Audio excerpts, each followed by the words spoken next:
Well, hello everyone and welcome to my YouTube channel. Today I have with me a new product. It is from the company iLife, and this is the iLife A10. You see, it is the first smart navigation robot from the company iLife. With its LiDAR laser-based navigation system here on top, it is able to smartly navigate your home. But how does it compare to other robot vacuums in this price segment? I'll be putting this up against the Roborock S4 Max in a future video, but for today we're going to dive into the unboxing and give you an overview and tell you what's different about this iLife product. Okay, so here we are with the A10 laser navigation robot vacuum cleaner with the cellular dustbin. We'll get into that in a few minutes and tell you what that means. App barriers, which is another word for no-go zones, no-go lines.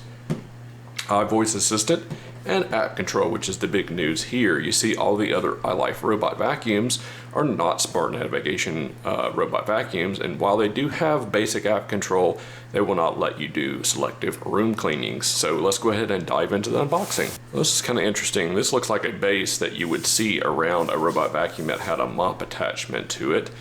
This goes around the charging dock. Usually with robot vacuums that have a mop, you will have this big wide area here to protect the floor, your hardwood floors, from the wet mop sitting on it. So it's interesting to see such a large base. Looks like they do give you two sets of side spinning brushes. This one does come with two side spinning brushes.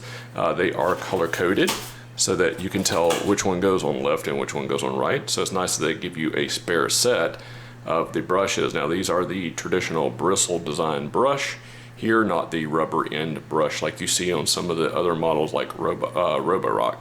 And it comes with a warranty booklet here, also the user manual. Looks like the user manual is all in black and white. And here we have the charging plug, which is a little different than some of the others. Looks like the power supply is actually external from the charging base. That's this right here. Most of the other vacuum cleaners just have robot vacuum cleaners just have a straight cord, but this one has an external charging supply. And iLife has been nice enough to include a remote control. Now these remote controls should allow you to totally control the robot vacuum. As you can see here, there's several different buttons on here. I don't have it turned on at the moment, but there is an LCD screen and a directional control with a stop and start function. And these will allow you to control the robot vacuum. If you don't want to pull out your smartphone, or if you don't want to use a smartphone at all, this should be able to control it. Now, it probably eliminates some of the smart features that you would get with the app, but we'll test this out and see how functional it is. And here is the charging dock for the iLife A10. That's a good looking charging dock, black and white, shiny surfaces, your two charging contacts here, and a place for your center wheel to load on to. There is no cord management in the back, so your extra cord will have to go somewhere else. It does look like the cord plugs in here and can route out either the left or the right side of the base. And so we're trying to snap in the charging base here to the dock. And it looks like it just clips right in. I did notice just a minute ago that this does have a nice suction cup base on it. This will allow you to stick it to the floor and it not move around. I really like this. A lot of my charging bases move around in my other robot vacuums, and I'm constantly having to either put Velcro under them or put some type of double-sided tape to keep them from moving. It happens all the time. So that is a nice addition there with the suction cup base. And here is the iLife A10 robot vacuum. I will say from first glance, it is a very premium looking robot vacuum. We have shiny materials. We have this brushed aluminum look cover to it and a very polished silver looking LiDAR sensor. It is not touch sensitive, meaning most of the robot vacuums have a bumper up here, whereas when the robot vacuum goes under something, it can click. Oh, wait a minute. It does have a clickable. Instead of moving down, it moves from the edges. So it is clickable, meaning when it runs under furniture, it can back up and go the other way instead of damaging the LiDAR. Looks like we have a Wi-Fi light here on the top of it right here, and a play pause button. I'm sure some combination of this will send it back to the dock. Now looking at the front here, is a slick looking front. I'm sure there are some sensors under the front here that help it navigate and also find its way back to the dock. Looking around the side here, we do have looks like you can directly charge the robot vacuum without it being on the dock by plugging it in right here. That is an interesting feature I have not seen on another robot vacuum before. Also, there is a power button on and off right here. And on the back we have the translucent sort of blue looking dustbin. We'll get into that just in a second, but let's go ahead and flip it over and look at the bottom of the robot vacuum. Now this robot vacuum does come, interestingly, with two brush rollers. There is the rubber style that Roborock, iRobot's been using these for a while now. Roborock went to this with the S7, and it comes loaded up with the traditional style rubber and bristle. We'll test out both of these and see which one works better.